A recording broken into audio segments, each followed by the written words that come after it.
The menorah is ready. All of the golden pieces are ready. The third temple is ready. The menorah is ready. All of the golden pieces are ready. The third temple is ready. On August 3rd, 2025, the world watched as Israel's national security minister stepped onto one of the most volatile sites on earth, the Temple Mount, and did something that hadn't been done by a high-ranking official in years. He prayed, not in secret, not as a bystander, but boldly in the open during Teshab, the Jewish day of mourning for the destruction of the first and second temples. Within hours, headlines exploded. Condemnations poured in from Jordan, Saudi Arabia, and the Palestinian Authority. Muslim leaders called it a provocation. Others saw it as political theater. But those watching through the lens of Bible prophecy saw something else. Because while the cameras follow political outrage, something far more prophetic was stirring in the background. For the first time in nearly 2,000 years, Israel has a high priest who was trained, prepared, and ready. Not just in theory, but in practice. Quietly chosen, carefully prepared, waiting in the shadows for one single moment, the return of the temple. The Temple Institute, based in Jerusalem, has already completed the golden vessels, the table of showbread, the incense altar, and priestly garments. But all of that was incomplete without the man. Now the man is ready. And while his name is being kept secret, his presence is no longer a mystery. Because when the high priest stands ready and when Temple Mount tensions rise, we're not just watching politics. We're watching prophecy. And what happens next could unlock Daniel's 2,500-year-old warning, the beginning of something the world isn't prepared for. Long before modern Jerusalem, before politics, before borders, before Israel became a nation again, there was a man named Daniel. Taken captive from Judah into Babylon, he was a prophet in exile. And through him, God revealed a mystery, a timeline. In Daniel 9:27, he spoke of a final week of years, 7 years that would reshape history. He described a moment when sacrifices in the temple would begin again, only to be suddenly stopped. And in the middle of that week, he warned of an event so dark, so terrifying, that Jesus himself later repeated it. Daniel wrote, in the middle of the 7, he will put an end to sacrifice and offering, and at the temple, he will set up an abomination that causes desolation. But to fulfill this prophecy, 3 things must happen. The temple must exist. Sacrifices must return. A high priest must be in place. For nearly 2,000 years, none of these were possible. There was no temple, no priesthood, no holy rituals, only ruins and memory. But in our time, all 3 are returning, which means the timeline Daniel saw, that final prophetic countdown, may already be on the edge of activation. And if it is, the clock isn't just ticking for Jerusalem, it's ticking for the whole world. Tucked inside the old city of Jerusalem, down a narrow stone alley, sits a quiet place with world-shaking potential. It's called the Temple Institute.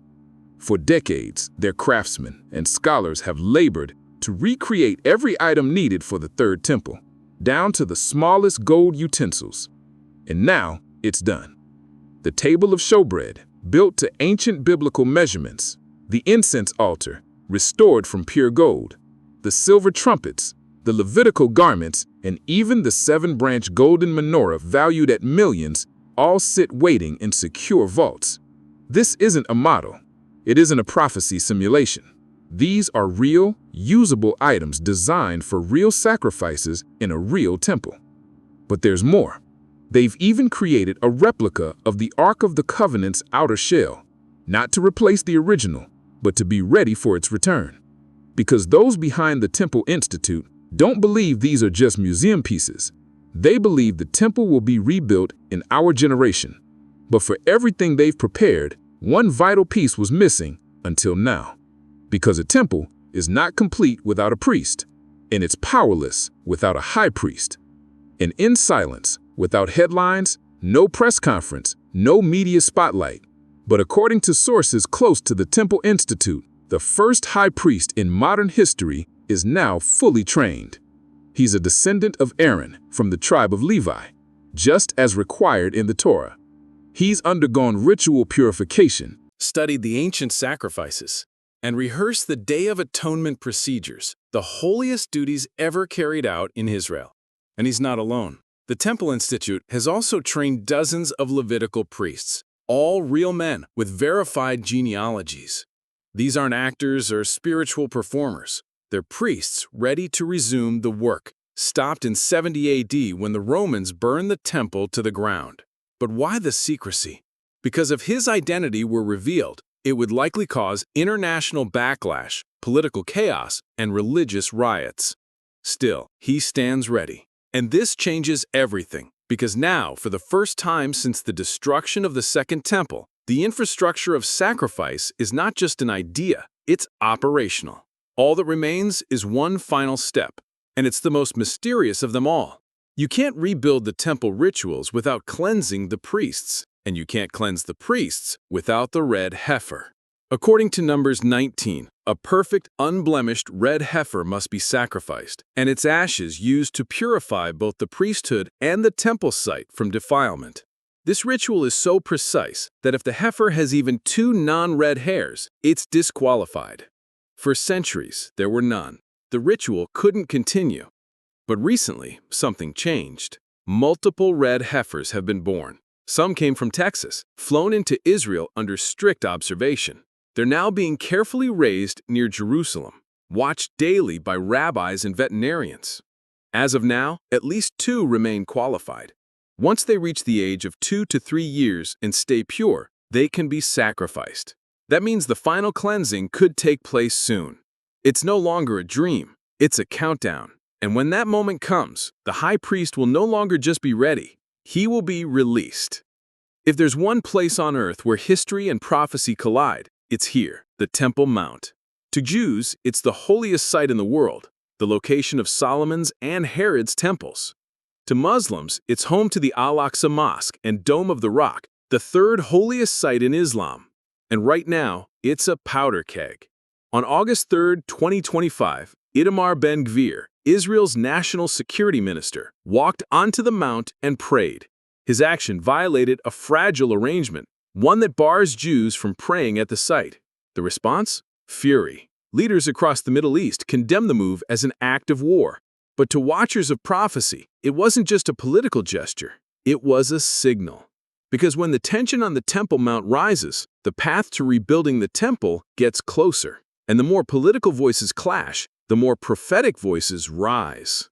Soon something will break, and when it does, it won't just shake the mount, it will shake the world. Daniel's prophecy points to a 7-year period unlike anything the world has ever seen. It begins with a covenant confirmed with many, possibly a peace or security agreement in the Middle East. Midway, the sacrifices are stopped, and then the abomination of desolation appears. Jesus warned us, when you see the abomination standing in the holy place, let the reader understand. This can't happen without a temple. It can't happen without sacrifices. It can't happen without a priesthood. And now all 3 are almost in place. So the question presses harder. Has the final week already started, or are we just moments away? Either way, the world is closer than ever to Daniel's final countdown. Before he was crucified, Jesus stood on the Mount of Olives and spoke of the end. He described earthquakes, wars, deception, but then he gave a specific sign. When you see the abomination of desolation spoken of by Daniel standing in the holy place, he wasn't talking about the past. He was pointing forward to our time, to a rebuilt temple, to resume sacrifices, to a moment when the Antichrist will rise and desecrate what is holy. And Jesus didn't just say it would happen. He told us how to live when it does. Watch. Be ready. Let no one deceive you, because prophecy isn't about fear, it's about faith. And now, as the world spins faster towards its appointed future, those who are watching can see what others miss. The stage isn't being set. The curtains are already opening. With all this talk of priests and temples, let's not forget the most important truth. Jesus is our great high priest.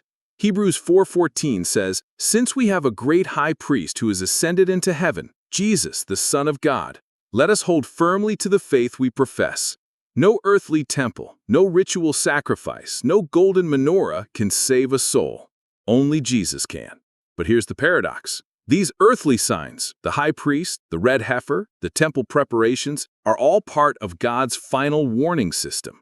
They're reminders that time is short, that Jesus is returning, that prophecy is not sleeping. And now those who are watching can see what others miss. The stage isn't being set. The curtains are already opening. Everything is nearly ready. The temple vessels, the priesthood, the high priest, the red heifer, the global tension. And now there's only one piece left to fall into place. Just one move. A signature on a treaty. A red heifer declared eligible. A temporary structure on the Temple Mount. We don't know which one it'll be, but we do know this. When it happens, it won't be quiet. It will be loud, visible, dividing. It will mark the moment where prophecy moves from preparation to execution. And when that final move is made, the world will never be the same.